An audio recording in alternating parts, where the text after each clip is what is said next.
All right, everyone. It appears that Doge is already working as intended. Now, the original victory for Doge was, of course, mostly political and optical. If you have a Department of Government efficiency, it's going to be kind of difficult, and that is slightly sloganeering, it's going to be kind of difficult to convince anyone in the public that there's a reason that they should be against the idea, because I think that pretty much everyone wants the government to work in an efficient manner. Liberals want more government, generally speaking, but they do want it to operate efficiently, and they don't want to necessarily pay more taxes and regulatory fees, unless it's presented to them the proper way. And so that was victory number one.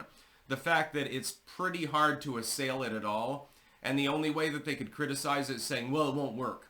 Well, it appears to be working, because Elon Musk got on the phone with Donald Trump, and they both swung around and attacked Mike Johnson over the so-called bipartisan spending bill, and now that's been downed. It's not going to be a thing. They're going to have to simplify it. I think that the spending bill should be much more streamlined, and when Musk posts a picture of the size of the bill, and it's the size of several Gutenbergs or something like that, there's no reasonable way, pig in a poke style, that the people in Congress are going to be capable of reading the whole thing. Even if they have a bunch of staffers working, late at night, 24/7 with extra coffee, they're not going to be able to understand everything that's actually in the bill. We've seen this many, many times before. What you do, if you're a corrupt political hack, is you make an overly large bill filled with goddamn lawyer speak. You bury the good parts randomly in the middle or towards the end or something like that. And you have the parts that must pass, the good parts, way up front. It's a lie by structure. I've talked about this before. The legacy media does it all the time. You have a news article. It's 10 paragraphs long. The average person no longer has the time, the leisure, and or the attention span to read the entire article. So the title, the subtitle, and the first paragraph are what you want them to imbibe. The real details that you do not want them to know are way down the article. They're on paragraph 7 or something like that. You don't want to put it at the very tail end because people might drag it down and actually read them. You bury them somewhere around 6 or 7, somewhere around there. And so you can lie to people. Technically, you're not telling a lie, but you are still lying. It's a very interesting phenomenon. And this is exactly what the so-called bipartisan spending bill was going to be. There's all sorts of crazy shit in there. I can't wait till they actually get a chance to read the entire thing, because they'd still be reading it at this moment. The average person does not have the time in a 48, 72-hour period to read 5,000 fucking pages of literature. Certainly, even with especially if it's in lawyer speak, because number one, it's boring. Number two, it's a bunch of legalese, so it's very convoluted. And while most people in Congress are former lawyers and so they understand legalese, it's still going to take some time to read it. Number three, it's just a huge amount of actual material to parse through. So bills like that should never be passed. You would look, for example, at the ACA.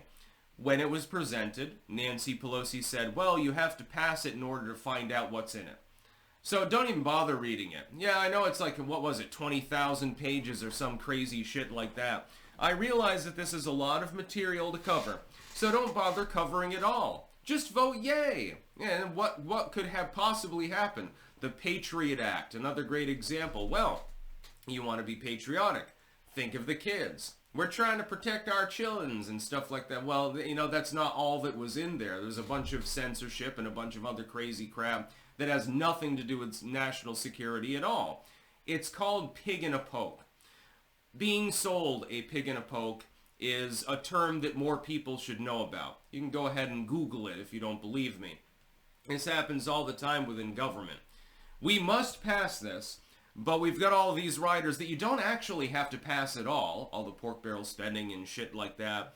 A new library for some long dead governor. A road, literally a bridge to nowhere, or a road that connects two homes or something like that. That's basically what you do. If you're in Congress, you're trying to ingratiate yourself to your supporters by throwing random shit in budgets. That's the way to get reelected. And so it happens all the time, and keep in mind how many people are in the House and the Senate that are doing this with regards to any specific bill. And by the way, the House has never acted with decorum. Wasn't there an incident in which one person almost got beaten and they had to defend themselves with fireplace tongs in the U.S. House? Pretty sure that was at the dawn of the 19th century, so expecting House members to act with decorum is probably a losing proposition. Musk and Trump just cucked Mike Johnson, backed him down completely, collapsed this bill, and this is a result of the collective efforts of the people involved with the Doge movement. It is already a success, unmitigated success. Now, in the end, you're still going to have pork barrel budgeting and shit like that in the final bill that is passed. You might have a partial government shutdown until then, by the way. That is true. But who cares? I say just shut down the government and just leave it shut down. Don't even furlough the workers, just fucking fire them. It'd be a lot cheaper. If Doge intends to try to slash 30% of the U.S. budget, then yeah, I mean, good luck to you. It's probably not going to work, but it's still a good idea. That's about all. Peace out.